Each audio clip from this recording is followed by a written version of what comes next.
بسم اللہ الرحمن الرحیم۔ بصرہ میں ایک انتہائی حسین و جمیل عورت رہا کرتی تھی۔ لوگ اسے شاوانہ کے نام سے جانتے تھے۔ ظاہری حسن و جمال کے ساتھ ساتھ اس کی آواز بھی بہت خوبصورت تھی۔ اپنی خوبصورت آواز کی وجہ سے وہ گائیکی اور نوحہ گری میں مشہور تھی۔ بصرہ شہر میں خوشی اور غمی کی کوئی مجلس اس کے بغیر ادھوری تصور کی جاتی تھی۔ یہی وجہ تھی کہ اس کے پاس بہت سا مال و دولت جمع ہو گیا تھا۔ بصرہ شہر میں فسق و فجور کے حوالے سے اس کی مثال دی جاتی تھی۔ اس کا رہن سہن امیرانہ تھا۔ وہ بیش قیمت لباس زیب تن کرتی اور گراں بہا زیورات سے بنی سوری رہتی تھی۔ ایک دن وہ اپنی رومی اور ترکی کنیزوں کے ساتھ کہیں جا رہی تھی۔ راستے میں اس کا گزر حضرت صالح المری علیہ رحمہ کے گھر کے قریب سے ہوا۔ آپ رضی اللہ تعالیٰ عنہ اللہ کے برگزیدہ بندوں میں سے تھے۔ آپ باعمل عالم دین اور عابد و زاہد تھے۔ آپ اپنے گھر میں لوگوں کو واعظ ارشاد فرمایا کرتے تھے۔ آپ کے واعظ کی تاثیر سے لوگوں پر رقت طاری ہو جاتی اور وہ بڑی زور زور سے آہ و بکا شروع کر دیتے اور اللہ عز و جل کے خوف سے ان کی آنکھوں سے آنسوؤں کی جھڑیاں لگ جاتی۔ جب شاوانہ نامی وہ عورت وہاں سے گزرنے لگی تو اس نے گھر سے آہ و فغاں کی آوازیں سنی۔ آوازیں سن کر اسے بہت غصہ آیا۔ وہ اپنی کنیزوں سے کہنے لگی، تعجب کی بات ہے کہ یہاں نوحہ کیا جا رہا ہے اور مجھے اس کی خبر تک نہیں دی گئی۔ پھر اس نے ایک خادمہ کو گھر کے حالات معلوم کرنے کے لیے اندر بھیج دیا۔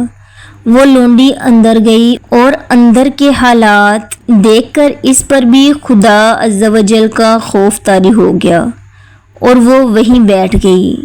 جب وہ واپس نہ آئی تو شاوانہ نے کافی انتظار کے بعد دوسری اور پھر تیسری لونڈی کو اندر بھیجا، مگر وہ بھی واپس نہ لوٹی۔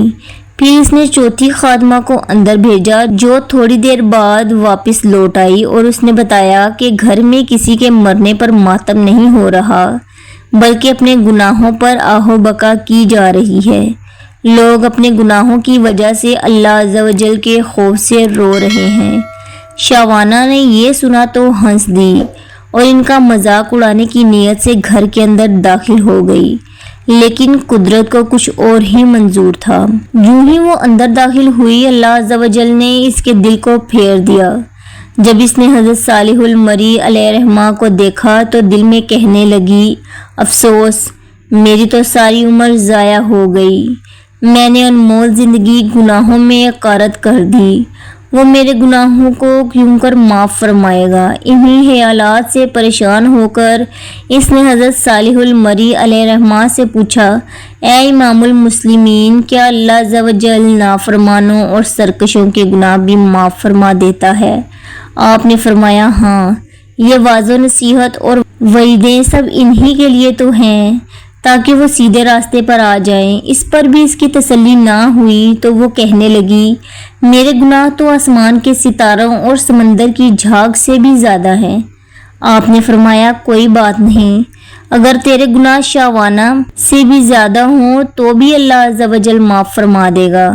یہ سن کر وہ چیخ پڑی اور رونا شروع کر دیا اور اتنا روئی کہ اس پر بے ہوشی طاری ہو گئی۔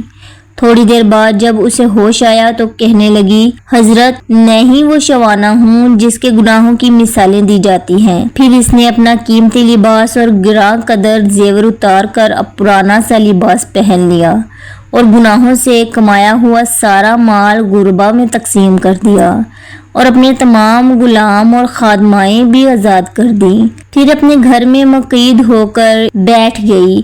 اس کے بعد وہ شب و روز اللہ عز و جل کی عبادت میں مصروف رہتی اور اپنے گناہوں پر روتی رہتی اور ان کی معافی مانگتی رہتی، رو رو کر رب عز و جل کی بارگاہ میں التجائیں کرتی، اے توبہ کرنے والوں کو محبوب رکھنے والے اور گناہ گاروں کو معاف فرمانے والے، مجھ پر رحم فرما، میں کمزور ہوں، تیرے عذاب کی سختیوں کو برداشت نہیں کر سکتی، تو مجھے اپنے عذاب سے بچا لے اور مجھے اپنی زیارت سے مشرف فرما۔ اس نے اسی حالت میں 40 سال زندگی بسر کی اور انتقال کر گئی۔ اگر آپ کو میری یہ ویڈیو اچھی لگی تو اس کو لائک اور چینل کو سبسکرائب ضرور کریں۔ شکریہ۔